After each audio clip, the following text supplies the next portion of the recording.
మరి 10 సంవత్సరాలు ముఖ్యమంత్రిగా ఉన్న నువ్వు మా ప్రాజెక్టులను ఎందుకు పూర్తి చేయలేదని నేను అడుగుతున్నా ఇవాళ ఈ వేదిక మీద నుంచి పెద్ద పెద్ద మాటలు మాట్లాడుతున్నారు, పొంకనాల మాటలు. ఇవాళ నేను అడుగుతున్నా చంద్రశేఖరరావు గారిని, 10 సంవత్సరాలు ఈ తెలంగాణ రాష్ట్రానికి 2 సార్లు నువ్వే ముఖ్యమంత్రి కదా, నీదే ప్రభుత్వం కదా, మా జూరాల ప్రాజెక్టు పూర్తి ఎందుకు కాలే, మా కల్వకుర్తి ఎత్తిపోతల కంప్లీట్ ఎందుకు కాలేదు, మా నెట్టంపాడు, మా కోయిల్ సాగరు, మా సంగం బండలో ఒక బండ అడ్డం పడితే 10-15 కోట్ల రూపాయలు ఇవ్వక బండ బగలగొట్టక 10,000 ఎకరాలు పల్లెల్లో ఎడారిగా మారితే నీకు మనసు రాలే, సంగం బండలో బండ వలగొట్టలే. కానీ మేము వచ్చిన తర్వాత ఆ బండ బగలగొట్టి ఆ గ్రామాలకు నీళ్ళు ఇచ్చినాం. ఇవాళ కోయిల్ సాగర్, ఇవాళ మీ ఆర్టీఎస్, ఇవాళ ఈ ప్రాంతంలో ఉండే ఏ ప్రాజెక్ట్ అయినా ఎందుకు 10 ఏళ్లలో పూర్తి చేయలే? అదే కాదా నాడు ఉమ్మడి రాష్ట్రంలో జూపల్లి కృష్ణారావు గారు, చిన్నారెడ్డి గారు, డాక్టర్ మల్లు రవి గారు ఆనాడు కిరణ్ కుమార్ రెడ్డితో కొట్లాడి, ఆనాడు అరుణమ్మ గారు కూడా మంత్రిగా పాలమూరు రంగారెడ్డి ఎత్తిపోతల ప్రాజెక్టు పూర్తి చేయాలి, 12 లక్షల ఎకరాలకు నీళ్లు ఇవ్వాలి అని కొట్లాడి జూరాల నుంచి నీళ్లు తీసుకోవాలని పాలమూరు రంగారెడ్డి ఎత్తిపోతల పథకానికి అనుమతి తీసుకొచ్చారు. 16,000 కోట్లతోని ప్రాజెక్టు మంజూరైంది. 35,000 కోట్లు మొత్తం అంచనాలు వేసి టెండర్లు పిలిచిండ్రు. కానీ చంద్రశేఖరరావు వచ్చిన తర్వాత ప్రాజెక్టుల రీజైనింగ్ పేరు మీద 35,000 కోట్ల రూపాయల ప్రాజెక్టును 55,000 కోట్ల రూపాయలకు పెంచిండు. టెండర్లు పిలిచిండు, కాంట్రాక్టర్లకు ఇచ్చిండు, కమిషన్లు మెక్కిండు. జూరాల నుంచి నీళ్లు తీసుకోవాల్సిందని శ్రీశైలం బ్యాక్ వాటర్స్కు పంపించాడు. ఇవాళ శ్రీశైలానికే ఆ ప్రాజెక్టును తరలించడం వల్ల ఈరోజు పాలమూరు ఎడారిగా మారుతుంది. 10 ఏళ్లలో పాలమూరు రంగారెడ్డి పూర్తి చేసిన, కల్వకుర్తి పూర్తి చేసిన, భీమా, నెట్టంపాడు, కోయిల్ సాగర్, రాజోలి బండ పూర్తి చేసి ఉంటే, తుమ్మిళ్ళ ప్రాజెక్టును పూర్తి చేసి ఉంటే ఇవాళ ఆంధ్రప్రదేశ్ మనకు అభ్యంతరం పెట్టకపోయి ఉండే. 10 ఏళ్లలో నువ్వు ప్రాజెక్టులు పూర్తి చేయలేదు, పాలమూరును పడావు పెట్టినావు కాబట్టి ఇవాళ మా ప్రాంతం ఎడారిగా మారింది.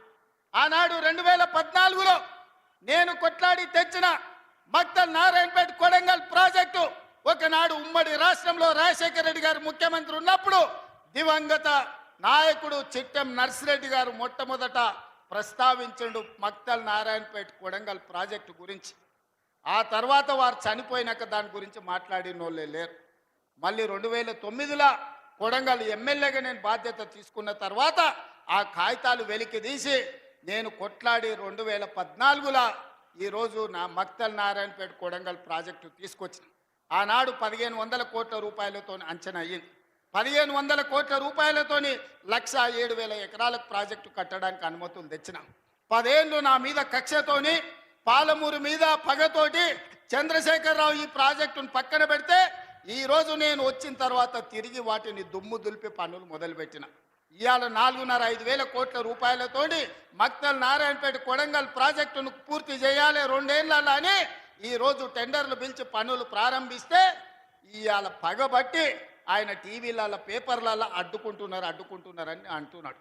నేను అడుగుతున్న చంద్రశేఖరరావు, నువ్వు 70 ఏళ్ళు మాకు అన్యాయం జరిగింది, మా ప్రాంతంలో నీళ్లు పోయినా, మా ప్రాంతం నుంచి తరలిపోతున్న కృష్ణానది జలాలు మాకు తాగడానికి, మా సాగునీరుకు అందరూ రాకపోయినా, ఈ దేశంలో ఎక్కడ ప్రాజెక్టులు కట్టినా, బాక్రానంగల్ కావచ్చు, శ్రీశైలం కావచ్చు, నాగార్జున సాగర్ కావచ్చు, ఎస్ఆర్ఎస్పి కావచ్చు, ఈ దేశంలో ఎక్కడ ప్రాజెక్టులు కట్టినా తట్ట పని, పార పని, మట్టి పని, చెమట తీసే ప్రతి పని మా పాలమూరు బిడ్డలు చేసి దేశానికి ప్రాజెక్టులను అందించారు. ఇవాళ ఈ దేశంలో పంట పండుతుందంటే మా పాలమూరు బిడ్డల స్వేదం ఉంది, మా రక్తం ఉంది, మా కష్టం ఉంది.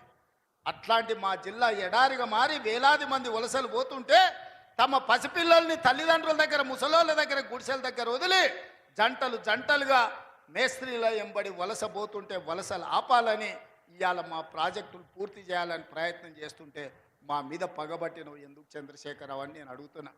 ఏం అన్యాయం చేసినాం నీకు చంద్రశేఖరరావు? మేము నిన్ను మా పార్లమెంట్ సభ్యుడిగా ఎన్నుకోవడం మేము చేసిన అన్యాయమా?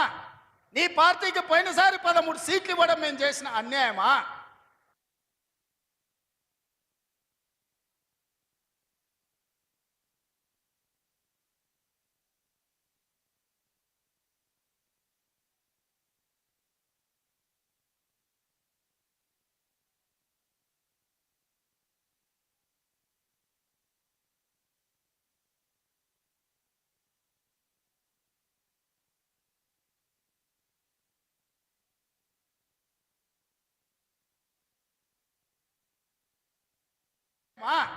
నీ పార్టీకి పోయినసారి 13 సీట్లు ఇవ్వడం మేము చేసిన అన్యాయమా?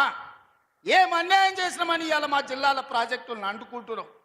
ఇదే ప్రగతి భవన్, ప్రజల స్వేదంతో నిర్మించిన ప్రగతి భవన్ అధికారిక కార్యాలయానికి వైఎస్ కొడుకు జగన్మోహన్ రెడ్డిని పిలిపించి పంచపక్ష ప్రమాణాలు పెట్టి 6 గంటలు చర్చించి రాయలసీమ ఎత్తిపోతల పథకం రచించింది నువ్వు కాదా? ఇది ద్రోహం కాదా? ఆనాడు రాజశేఖర రెడ్డితో కలిసి పోతిరెడ్డిపాడు ద్వారా కృష్ణానది జలాలను సీమకు తరలించకపోతుంటే హారతిచ్చింది నువ్వు కాదా? ఆనాడు మంత్రివర్గంలో నీ మంత్రులు లేరా?